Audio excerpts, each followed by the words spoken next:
দেখাবো আমি।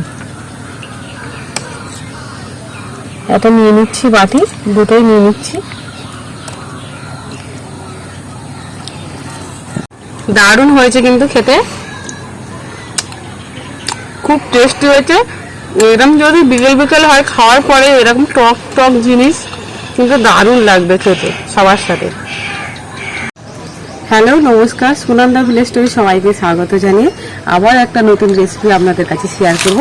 আর দেখতে পাচ্ছি লেবু গাছের কাছেই চলে এসেছি, আর লেবু পাতাও নেব। আগে বলে দিই, বড় ছোট সবার খুব পছন্দের জিনিস। গরমের সময় কার না পছন্দ হয় লাস্ট পাতে খাওয়ার পরে একটু টক ঝাল যদি হয়। তাই আজকের বানাবো কুলচা। আর নিয়ে নেবো লেবু পাতা নিয়ে নেবো, আর একটা লেবুও নিয়ে নেবো। এখন কচি লেবু আছে, আর পাতাগুলো দিলে কি হয়, ভালো জলটা ভালো লেবুর মতো সেন্ট হবে। নিয়ে নিয়েছি লেবু পাতা, পুরো গাছে থেকে টাটকা লেবু পাতা। দেখো আমাদের গাছে কত লেবু হয়েছে, আর সেই পাতাটা তুলেছি, আর পাতা থেকে এত সেন্ট বেরোচ্ছে না পাতা মানে নেই। দেখো আমরা ছোটবেলায় কিন্তু এই পাতা দিয়ে আর তেঁতুল হয় না, কাঁচা পাকা তেঁতুল, ওই মাখিয়ে দেখো গাছে পাকা তেঁতুল নিয়ে নিয়েছি। এবারে হয়েছে আমাদের গাছে পাকা, আর তেঁতুলগুলো কি হয়েছে, কি রোদ্দুরে দিয়েছে, বেশি শুকনো হয়ে গেছে এর শাঁসগুলো। আর নিয়ে নিয়েছি বাড়িরই ধনে পাতা, আর দেখেছো তো লেবুর পাতা, আর গাছ থেকে একটা লেবু নিয়ে নিয়েছি। সব বাড়িরই জিনিস। এবার বানাবো, টক জলটা বানিয়ে নেবো। আগে আমি তেঁতুলগুলো দিয়ে দেবো। এই তেঁতুলগুলো আগে এই কাঁধগুলো শুকনো মতো হয়ে গেছে, তেঁতুলের শাঁসগুলো আমি এতে ভিজিয়ে দিচ্ছি। আর তার ফাঁকে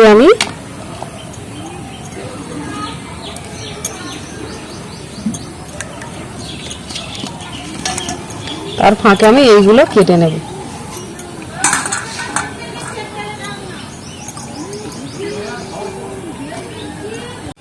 দিয়ে দিচ্ছি বিন নুন। আর তেঁতুলগুলো আগে আমার ভেজানো আছে জলে। এই তেঁতুলগুলো একটু হাত দিয়ে করে নেব, চটকে নিচ্ছি তেঁতুলগুলো।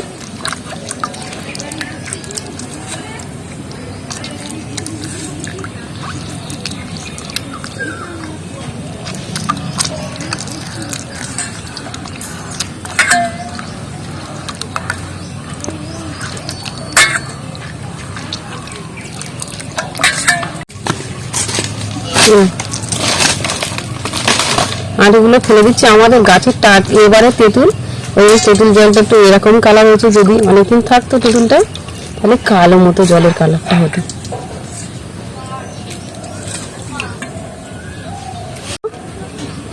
ধনে পাতা কুচি, আর এই লেবুর পাতা কুচি, আর এই লেবুগুলো নিয়ে নিয়েছি, এগুলো দিয়ে দেবো জলের মধ্যে।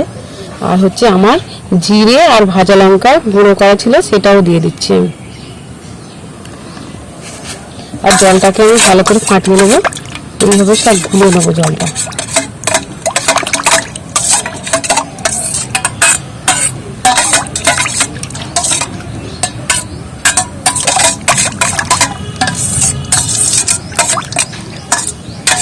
দেখো জলটা আমার রেডি হয়ে গেছে।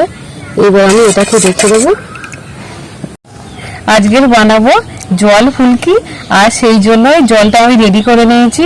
শুকনো লঙ্কা আর জিরে গুঁড়ো বাটা বেটে নিয়ে দিয়ে দিয়েছি, আর লেবু কেটে দিয়েছি, আর এতে দিয়েছি পাতা, এই গন্ধরাজের পাতা দিয়েছি, আর ধনে পাতা কুচি, আর বিন নুন আর তেঁতুল দিয়ে গুলে আমি রেডি করে নিয়েছি জল ফুল তৈরি করার জন্য।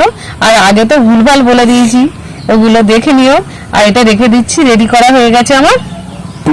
আর নিয়ে নিচ্ছি এক বাটি বেসন, আর এতে দিয়ে দেবো বিন নুন দিয়ে দিচ্ছি, এর স্বাদ মতো নুন দিচ্ছি পরিমাণ মতো।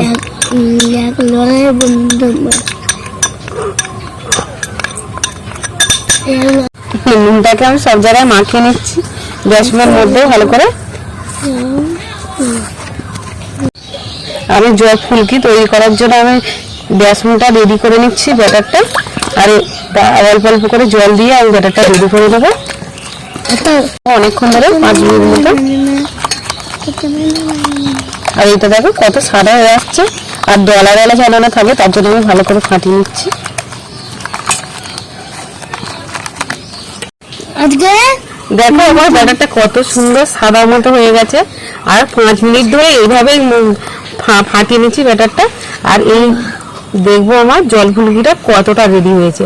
আর নিয়ে নিচ্ছে একটা ছোট বাটি জল, আর এইটা দিয়ে দেবো জলের মধ্যে। দেখো পুরো আমার জল ফুলকিটা রেডি হয়ে গেছে, জলের মধ্যে দিয়েছি, একদম ভেসে উঠেছে। দেখো এইবার আমি কড়াইতে ধরে নেবো, পাকাটা নিয়ে আমি এটা তৈরি করে নেবো। কড়াইটা আমার গরম হয়ে গেছে, আর তেল দিয়ে দেবো। বেশ জোরেই জ্বলে গেছে আমার তেলটা। গোল গোল হয় না, তার জন্য আমি চামচ নিয়েছি, চামচ দিয়ে গোল গোল করে নেবো ফুলকিটা, জল ফুলকিটা।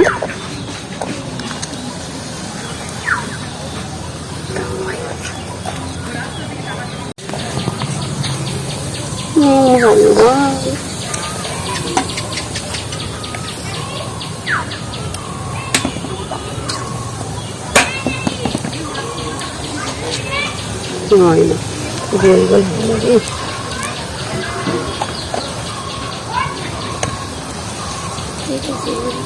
তো দেখো জল ফুলকিটা আমার গোল গোল তো হয়নি, কত রকমের ডিজাইন হয়েছে।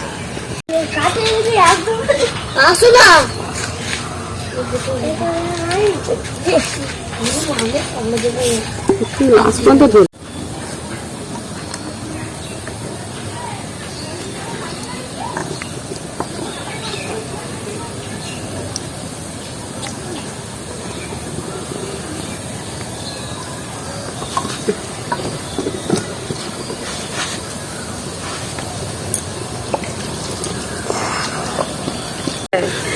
ফুলকি জল ফুলকি গুলো একদম বেয়ে জলে চলে যাচ্ছে।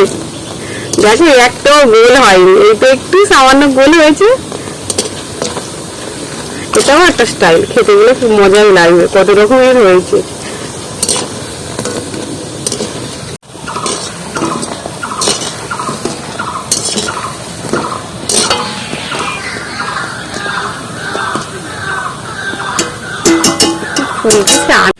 জল ফুলকি গুলো আমার রেডি হয়ে গেছে, আর মাত্র একটা ঝাঁক করে গোল হয়েছে। আর এগুলো সব দিয়ে দেবো এই জলের মধ্যে, তেঁতুল জলের মধ্যে দিয়ে দিচ্ছি সব।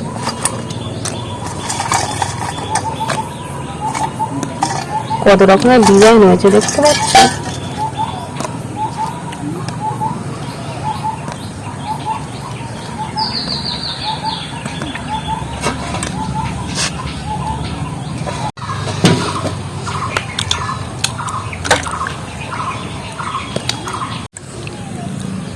জল ফুলকি গুলো আমি দিয়ে দিয়েছি, আর এগুলো আর আধ ঘন্টা মতো আমি জলে ভিজিয়ে দিয়েছি, আর আধ ঘন্টা পরে আমি দেখাবো। দেখো জল ফুলকি গুলো আমার রেডি হয়ে গেছে, আর কত সুন্দর দেখো হয়েছে। আর এর থেকে কিন্তু দারুণ সেন্ট বেরোচ্ছে। আর এরকম ভাবে জল ফুলকি তৈরি করলে কিন্তু দারুণ লাগবে, গরমের সময় খেতেও ভালো লাগবে, আর মুখের রুচিটাও বাড়বে। যারা আমার ইউটিউব চ্যানেল থেকে দেখছো, যারা নতুন বন্ধুরা, আমার চ্যানেলটিকে প্লিজ সাবস্ক্রাইবার করে দিও, আর কমেন্ট অবশ্যই করো। আর ভালো থেকো, সুস্থ থাকো। আগামীকাল দেখা হচ্ছে নতুন রেসিপি নিয়ে। আমার ফুলকি কিন্তু একটাও গোল করতে পারিনি, কিন্তু টেস্টটা কিন্তু একই থাকবে। ফুলকির যে টেস্ট হয় সেটা কিন্তু একই থাকবে, আর আমি দেখাবো কতটা ভালো হয়েছে। এই দেখো দেখছেন, এখনো বেশিক্ষণ আমি রাখিনি, তাও আর একটু সময় ধরে রাখতে হবে। আমার